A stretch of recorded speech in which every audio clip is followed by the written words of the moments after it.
Welcome to the REDHEADREVEAL podcast, where we reveal what it means to truly connect. I'm Jenn Pinkerton, your Redhead host. I'm a psychotherapist, high-performance coach, sexologist, writer, and speaker. As a connection expert, I help people transform by exploring the root causes and beliefs and behaviors that hold them back. Let's talk about living a life where you thrive. Okay, today on the REDHEADREVEAL podcast, we're going to talk about NPD, which is narcissistic personality disorder. And oh, wow, this word is used around so loosely. If you're on Instagram or TikTok ever, I assure you, you're going to see posts about narcissism. You're going to see that everyone's a narcissist. And the thing about narcissism is that sometimes they're just an asshole. You can have people that are just jerks, and it doesn't necessarily mean that they are a narcissist. Additionally, around the entire concept of narcissistic personality disorder, there's an idea, a great stigma around it, and that, you know, it cannot be healed, and you can never be with somebody who's a narcissist. They'll always be this way. And I think it's so important to learn the true aspect of NPD and how it is treated if it is, and what it looks like, and the variances of it. So I kind of want to start off just explaining the true clinical viewpoint according to the DSM, which is the diagnostic manual we use as therapists, that illustrates what is the criteria required to even diagnose someone with NPD. And as I do that in a minute, I also want to be able to present this with a lot of clarity for you and with a sense of compassion, because the main thing to think about for me when you think about narcissism and narcissistic personality disorder is that this is not something you're born with. This is created from trauma. And so while, you know, if you're in a relationship or have been in a relationship with someone who has NPD and it's been abusive and painful and awful, I know what I'm about to say might sting. But looking from my lens as a clinician, I try to have a sense of compassion from the mere idea that this is a maladaptive coping skill that morphed into a personality disorder. And when you look at it that way, sometimes there's an easier way to view that in a different perspective. But again, I don't want to try to dismiss or invalidate somebody's very lived, very painful experiences, because that is very real. So anyway, I want to jump into talking about what is the criteria according to the DSM. Okay, I'm going to have to look at my notes a little bit on this to be able to list all these properly, because I think it's important and I don't want to speak off the cuff. I know what they are, but I want to give you a better explanation for it.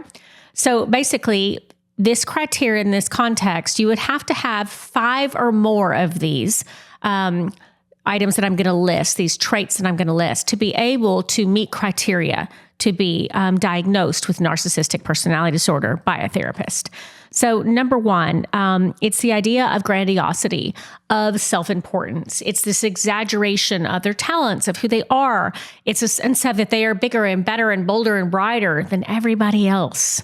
Grandiosity is one of the most common presenting traits of narcissism. The next one is a preoccupation with fantasies of power, of status. And that's not always seen as clearly, but it definitely is one of the criteria that's used to diagnose. A next one is further along that path about someone believing that they're special and unique, and only they could be understood this way, and that they have something other people don't have. And that aligns also with the one before. And I kind of look at 3 or 4 of these in one little separate section. So that would be the special and unique part. That would be the preoccupation with fantasies. Another one is requires excessive admiration. That is a very common one. Narcissists want to be adored. They want to be put on a pedestal. They want to be revered. And that trait comes from that sense of pain that is associated with narcissism. And so they need to be feeling very important at all times to be able to balance that fractured sense of self. Another one is interpersonally exploitative, meaning that they take advantage of others to get to their own needs. And that is a pretty common one too, meaning that they're not going to have the wherewithal to pause and think about, wait a minute, am I using someone? Or am I hurting someone by getting what I need? Is this all about me? You know, there's no sense of self-reflection around that. Another one is the sense of entitlement, meaning that you have this expectation of an automatically more favorable treatment just for you, that other things are beneath you, that this sense of entitlement means that, you wouldn't stoop to the level of whatever that is, and you're at a much higher place than other people. The next one is lacking empathy, being unwilling or unable to recognize or identify or have empathy for somebody else's needs or feelings, especially that feeling part. It's almost like there's a wall, there's a block, there's this barrier of being able to validate those feelings. The next one is being envious of others or believing that others are envious of them. When I said a minute ago, there was a few that are kind of in a separate section for me, that also goes with that because they're aligned similarly. Because some narcissists don't believe that. Some narcissists don't think that everyone's always envious of them. It's more just about them in general, and some people do. And the last one shows an arrogant, haughty behavior or attitude. And that arrogance goes right along with grandiosity. They're a pair right there. And it's the sense of, I'm better than everybody else. And I know it. And I'm going to make sure everybody knows that I know it. And so that theme is very pervasive and very common when you're looking at all these presenting traits. And so these traits, again, you have to have 5 at any given time, together here, and 5 of the 9. And then they must cause this clinically significant distress. So it has to be an impairment in your social or your occupational or your relational life. If you just had these traits, but you didn't have an effect that was an impairment, meaning that you have great and healthy relationships and you have a great job and you've never hurt anybody in this way where it's been all about you. If you can look at your life and see that, you're not a narcissist. You might just have some work to do in a few categories. But if that applies, that it's caused this distress or impairment from a clinical way, and it's 5 or more, then we're probably getting close to this idea of, and possibly a true diagnosis of narcissistic personality disorder. These symptoms are pervasive and they should be stable over time, meaning it's not something that 1 month, all of a sudden someone does these things and they just, quote, become a narcissist. It doesn't work that way. It's actually something that illustrates throughout. Now, narcissists, again, because they're caring so much about their image, there might be at times that they don't display these. And you say, well, wait a minute, last month there was no empathy. Last month there was a sense of entitlement. Last month I saw so much grandiosity, and this month I don't. That can still mean that they're narcissists. They have the ability to mask, to kind of dampen those traits a little bit at times, especially if they're feeling very loved and adored. They don't need to hype themselves up in that way. So that can happen. So you want to make certain that you're looking at a period of time, a lengthy amount of time. And if someone is trying to diagnose someone with NPD, that is not something to be taken lightly, and it's not something that's done in a session. It's over a period of time of watching clinically interactions, experiences, understanding how you relate to others occupationally, interpersonally, relationally, and really understanding what your whole life scope looks like. Because narcissism does not just affect one area. If you are a narcissist, it's going to affect all these areas of your life. Now, I also want to talk about healthy narcissism, because narcissism in itself, not the personality disorder, just the word narcissism, we all have some of that. We all, might have a trait where we want to look in the mirror and think we look good. Some of us might have an extreme level of confidence. Maybe sometimes we could seem arrogant.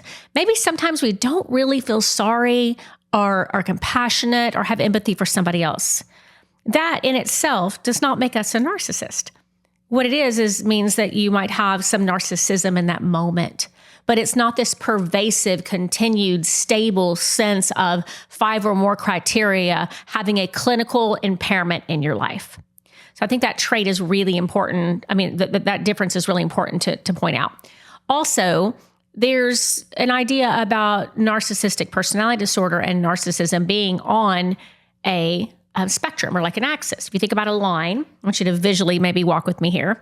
If you think about a line, and on one end, we have covert, manipulative narcissism, which is at its worst, which is people that would be classified by a lot of people as monsters, people that have no care and concern for another human being. They're not capable of that sometimes even have a very strong self-awareness to say, yeah, this is who I am, and I don't care what anybody feels or thinks. That extreme sense. And the covert side means that it's almost an added emphasis because it appears as such a mask. They've gotten so good at masking that behavior that sometimes people don't see it. And so that's the really far end. The other end actually looks more like some of the traits. So when I was listing those traits off earlier, I mentioned there were 3 that were kind of separate. So if you have somebody in your life who maybe presents with a few of those, and especially not the 3 that I mentioned, but you see grandiosity, you see arrogance, and you see entitlement. Those 3 separately can really put you over here on the axis, over here on this spectrum. And on this end, those are things that you can actually work on in therapy. Because how many of you have ever Googled or heard or thought or seen where somebody says, narcissism is not to be cured? If you have NPD, if you're a narcissist, you're a narcissist forever. You cannot cure them, you cannot fix them, you cannot help them. And some of us who specialize in personality disorder work and cluster B personality disorder work, such as I do, that's not necessarily true. Now, if someone's way over here on that axis, on that spectrum, no, I can't help them. I can't. That is actually true. But if they're over here and they possess some of the traits, and I cannot truly diagnose them maybe with NPD fully, maybe out of those 5 that we're looking for, they saw 5 some of the months of the year, but the rest of them they didn't. That's not going to be this massive clinical impairment. That's not going to be this stability of all those criteria at all times. And that's somebody that illustrates narcissistic traits, but they're not diagnosable. So as we're continuing to talk about narcissism, I want to mention some of the traits. Even though I listed it from a DSM standpoint, I want to explain what those traits look like to you if you have a narcissist in your life. It could be your mother, could be your father, could be your brother, could be your boss, could be your boyfriend, could be your girlfriend, could be your best friend. But when we have some of that in our life, sometimes it's really confusing. So I want to give you some of the things that would be not necessarily you see this and quote, you're a narcissist, but you see this and we need to investigate it a little further. Gaslighting is one of the biggest ones. When you feel gaslit, when you feel as though, and let's define what gaslighting is, the idea that someone else is attempting to control your reality for a use of power. So if you come out and you say that the sky is blue and you're looking up and the sky is blue, and they say, no, the sky is red. And you're starting to question yourself because you love this person. But they say, no, the sky is red and you are stupid for not knowing that. Or the sky is red. How can you not understand that? Or whatever language is furthering you to question yourself. And then maybe the next time you go look out the window, what if it was a little rainy and so you can't see very clearly? What if maybe you have a shade that puts a tint, or you have a lamp in the room that puts a little tint, and this person standing there saying, how do you not see the red? And then you start kind of looking, is there a red tint to the room? Is it maybe not so blue? And you really begin to question yourself. That is gaslighting.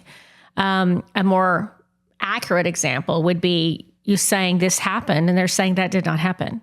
Or you're saying you said this and they're saying, no, I didn't. That gaslighting can really cause you to question yourself and can cause a lot of instability emotionally. Another part of that would be projection, meaning that their own fears, feelings, or behaviors they're projecting onto you. A common one is infidelity, questioning you consistently. Are you cheating? Are you unfaithful? Being extremely possessive or jealous or controlling. Sometimes that means just they're being unfaithful or they have been unfaithful. And so it's that projection. So that's a really big one too. And this overall sense of entitlement, overall sense of I'm not doing that. That's beneath me. I'm not going to do that. You can do that. And almost a sense of power that feels coercive and feels ugly. And then the lack of empathy in the relationship. Are your feelings important? Do your needs matter? Do you feel as though you're seen and heard? If it's a parental relationship, have they taken the time to be able to hold space for your feelings? You know, looking at from a parent perspective, a family perspective, a boss perspective, a romantic perspective, you look at all those sides and see, do any of these things apply? Another core part of it is the idealization and the devaluation stage, meaning that in the beginning, or whenever you've done something to put yourself in good favor, it can look like you are the most amazing thing ever. You're the best child ever. You're the most wonderful son I've ever had. You are the number one employee in this office. You are the love of my life, whatever this looks like.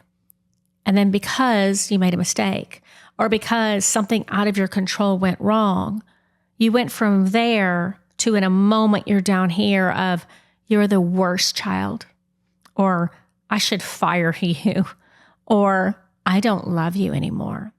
And it's almost as though a light switch has just flicked.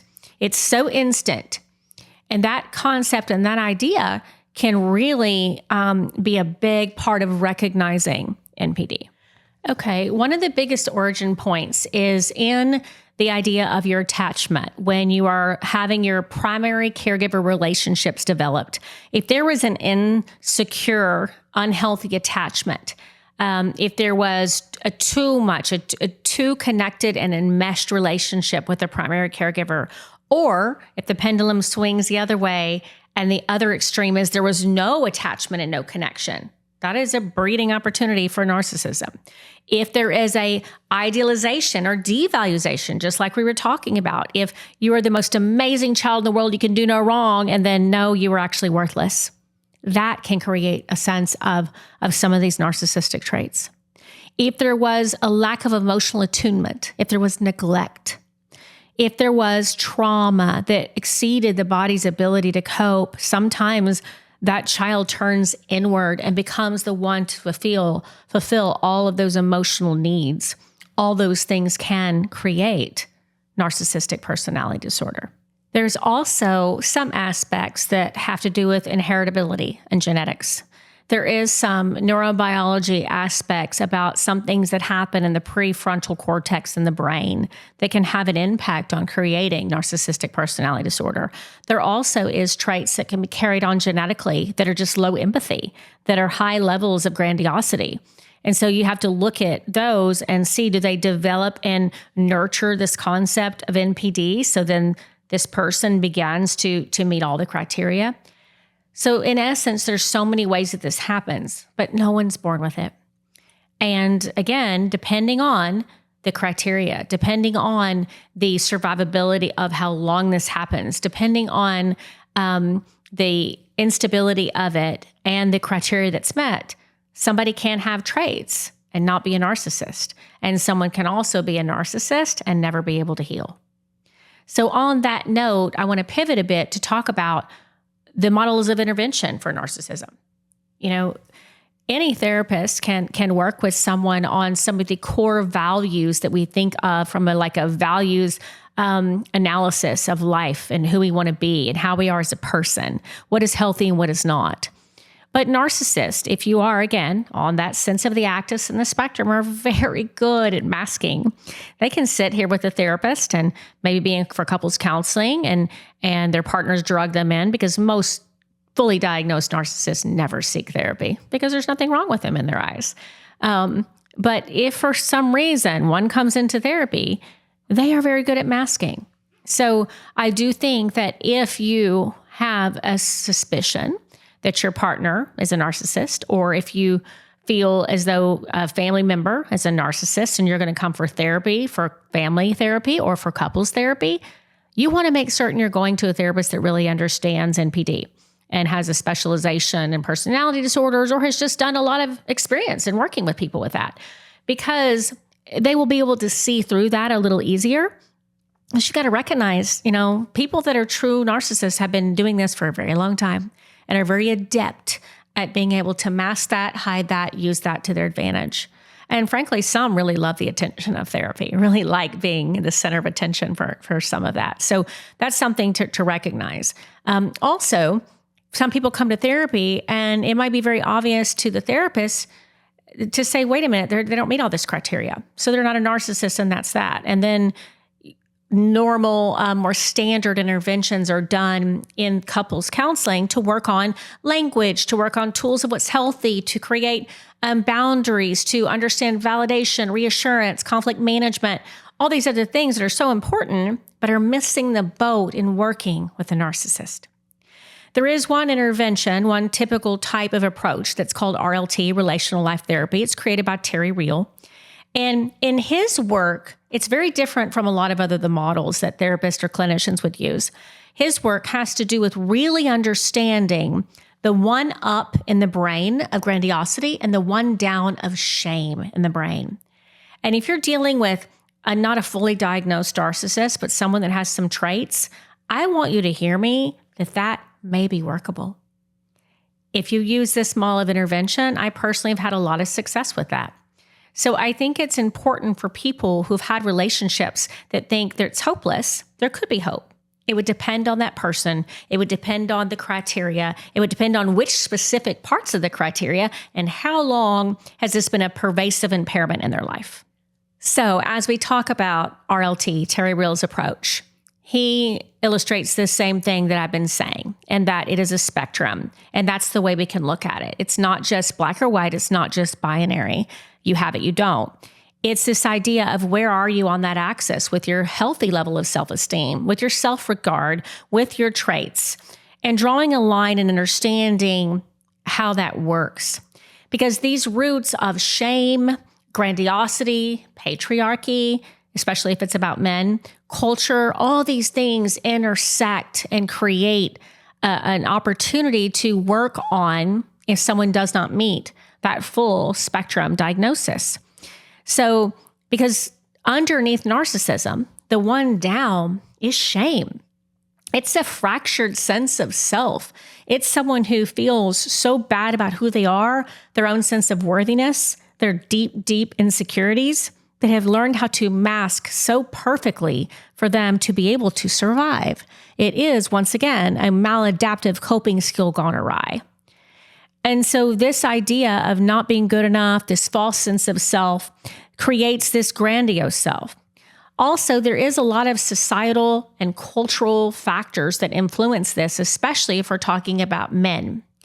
Concepts of patriarchy, of toxic masculinity, of being that real men don't do X, of real man can't feel, real man shouldn't do this. And so this idea of am I a man or manly enough becomes pervasive. This performance-based value that wraps around men can also create a huge emphasis on grandiosity and exaggerated self-importance. So success and vulnerability become intertwined with that as well. So this focus of using RLT is more about how it shows up and using a relational leverage, being able to help a person see how their behavior actually affects other people. And it requires this sense of joining in the therapy room, of really being able to validate how that person feels and validate the person who's expressing these traits, how they feel, but have this gentle shift into seeing how that impacts the person they're with. And the way that works is by staying in this part of the brain that is responsible for operational, organizational, logical thought. If we are in the one-up of brain with grandiosity and extreme emotional dysregulation, you cannot reach that person. If we're down, dropped into the lower part of shame and low self-worth and pain, that person is probably lashing out. So it creates this idea for a delicate in-between balance to be able to get the brain and the person being able to hear you and to start to look and see things differently and invite them to a new perspective that promotes a sense of growth. There is a idea too about you're going to learn how to work with boundaries. You're going to learn how to set what will work and won't work. And there's going to be this shift of relational change. And it does require a gentle confrontation to the problem. And I emphasize gentle. So rather than go too deep, unless I was talking to an audience of just clinicians, I just want people to know that it's not hopeless. It does require an understanding of what traits are present, how impactful they are. Is there this pervasive sense of impairment? There's some ideas that we'd have to explore. But I don't believe the old myth of if you are a narcissist, you can't be treated. It depends on how that affects them and what it really looks like. So that being said, I'm going to shift gears again and talk about something else. I want to mention too that there are some other interventions. It's not just RLT. I think that's the most effective for this particular thing when you're dealing with grandiosity and the opposite part of that, the one down of shame. But schema therapy is helpful. DBT can be helpful. Interpersonal narrative work can be helpful. Psychodynamic work can be helpful. All of those other therapeutic approaches can work on emotional regulation. They can work on self-awareness. They can work on a wise mind versus emotional mind. There's so much work that can be done. So I don't want to only limit it to that, but I think it's important to mention that it's all there. But with that work comes the other side. It's working with that partner to recognize they can't fix the other person. That other person would need to have an idea of there is this different perspective and want to do that work, which is really hard. But sometimes people in a couple or in a family unit, they may not identify or agree that they're the problem, but they might recognize there is a problem.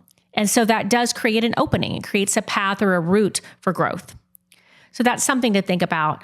But people who are in a relationship with a narcissist, that is a gentle confrontation, to be able to say, I would like to get some help. We need some work. You're going to have a lot better success with that than if you say you're the problem and you're a narcissist and we need to go to therapy. You might as well probably not try in that approach.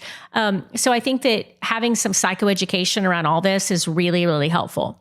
But again, I want to pivot and talk about people that have been in with someone who truly is maybe a covert narcissist, someone that has caused so much pain and they do feel like a monster. And it's this constant sense of this breadcrumbing and this cycle of devaluation and idealization and gaslighting and projection and love bombing.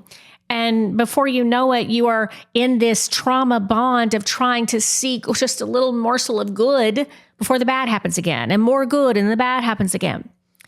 And I can't talk about narcissism without talking about the pain that so many people have incurred. But I just want to give the whole illustration of what it looks like, because it's not just what people see on social media. And everyone is not a narcissist.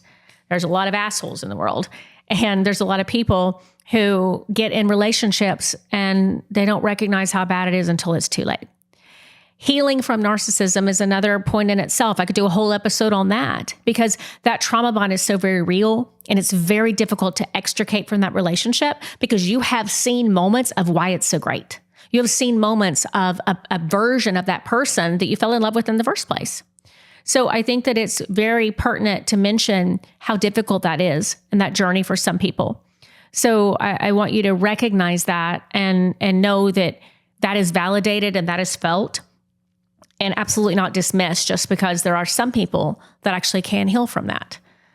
You might be in a relationship with someone, you might have a parental figure, you might have a boss, and that's not possible. And if that's the case, then that is the time that you have to understand what your worth is. Recognize that no one can define who you are but you. Recognize that just because they say it doesn't make it true. And to recognize that you deserve more. So on that aspect, I wanted to make sure I get that message loud and clear and you understand that. So my key takeaways for you today is I hope you got a little psychoeducation, a little bit of clarity. I hope you recognize and understand the need for your own sense of boundaries and self-protection. And if you are someone that you suspect you have some narcissistic traits, don't be afraid to come in and work on it. You might be able to live a much more fulfilling life and to understand that you don't need to do all those things to feel safe. There are ways to establish safety and to be able to heal that fractured sense of self. Now, if you are a full diagnosed narcissist on the covert side, you're probably not even listening to this podcast. So I don't think that is as relevant. But I hope this was helpful for you today. And there's so many resources available. I always mention Dr. Armani because she has so many things on YouTube about NPD. And of course, Terry Real and his RLT therapy is worth investigating. Or, come see me. I'd certainly love to be able to help you. Please follow and subscribe. It's something I don't ask often of my listeners, but today I am. So best and rest.